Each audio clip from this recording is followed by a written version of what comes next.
কোনো পতাকার সাইজ তো ওই দিন দেখলাম যে একজন হুন্ডা চালিয়ে যাচ্ছেন, মানে চালাচ্ছেনই। মানে তাদের কাছে কি আমাদের দেশের চাইতে অন্য দেশের ভালোবাসা বেশি? সে দেখলাম যে জমি বিক্রি করে সে এলাকায় সবচেয়ে বড় একটা পতাকা বানিয়েছে। সেখানে আল্লাহ তাআলা সফলকাম মুমিনদের কিছু গুণাগুণের কথা উল্লেখ করেছেন। এর মধ্যে একটা হচ্ছে ওয়াল্লাযীনা হুম আনিল লাগবি মুরিদুন। মোহতারাম, বিশ্বকাপ খেলা চলছে, ফুটবল খেলা।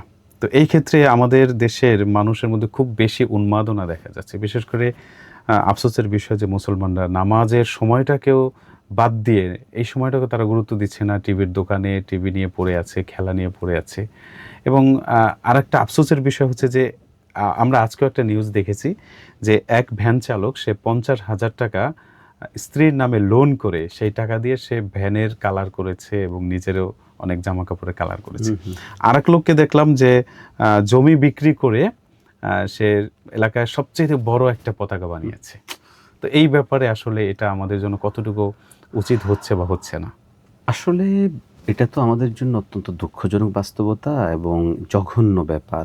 ভয়ঙ্কর বিষয় হচ্ছে যে এই রোগ ব্যাপকভাবে ছড়িয়ে পড়ছে।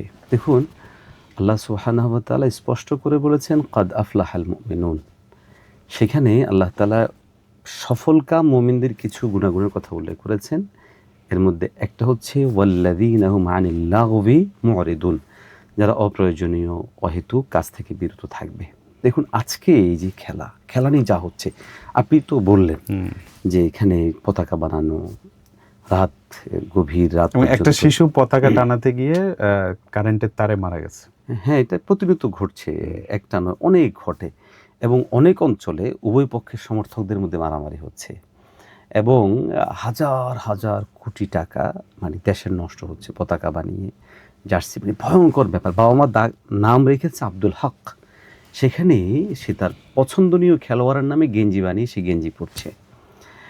সবচেয়ে ভয়াবহ আফসোসের বিষয় হচ্ছে যাদের জন্য এই প্রবণতা, যেই দেশের জন্য, যে দেশের খেলোয়াড়গুলোর জন্য, তারা কারা বা এই প্রবণতা আমাদেরকে কোথায় নিয়ে যাচ্ছে এবং এটার কারণে আমাদের লাভ কিছু উপলব্ধিও যেন আমাদের মধ্য থেকে চলে যাচ্ছে। এটা অত্যন্ত জঘন্য ভয়ঙ্কর।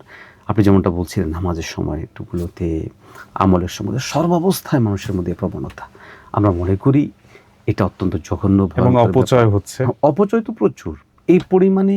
মানে এরপরে বড় বিষয় হচ্ছে কি, এটাকে কেন্দ্র করে অনেক জায়গার মধ্যে বাজি ধরা হচ্ছে, জুয়া খেলা হচ্ছে। তো এটা অত্যন্ত জঘন্য ভয়ঙ্কর একটা বিষয়। আরো আফসোসের বিষয় মোহতারাম যে আমাদের স্বাধীন সার্বভৌমত্ব দেশে ভিন্ন দেশের পতাকা পথ করে ওঠে এবং কোনো পতাকার সাইজ তো ওই দিন দেখলাম যে একজন হুন্ডা চালিয়ে যাচ্ছেন, মানে চালাচ্ছেনই। মানে তাদের কাছে কি আমাদের দেশের চাইতে অন্য দেশের ভালোবাসা বেশি? আমাদের দেশের জন্য তো এত বড় একটা পতাকা কখনো বানাতে দেখি না। মাঝে মধ্যে পেরেশান হয়ে যায় যে এই প্রজন্ম আসলে কোন দিকে যাচ্ছে। তার মানে মোহতারাম, আমাদের আসলে কেউ হয়তো হুট করে খেলার এই নেশাটা ছাড়তে পারবে না, তবে আস্তে আস্তে এর থেকে একটু ফিরে আসা দরকার। দেখুন, ন্যূনতম একটু উপলব্ধিত হওয়া উচিত। আমি রাত জাগছি, এখান থেকে আমার প্রাপ্তিটা কি? আমি টাকা খরচ করছি, এখান থেকে আমার প্রাপ্তিটা কি? তারা কিন্তু জানেও না আপনার এই বিষয়টা। না, জানে না। আপনার সেই পছন্দের দেশের নামটুকু জানে না। আর এতটুকু যদি আল্লাহ রাসূল সাল্লাল্লাহু আলাইহি সাল্লামের জন্য করত, দিনের জন্য করত, তাহলে একটা যুবক তো আসলে আল্লাহওয়ালায় পরিণত হয়ে যেত। আল্লাহ আমাদেরকে এই সমস্ত জুয়া, নেশা এগুলো থেকে হেফাজত করুন।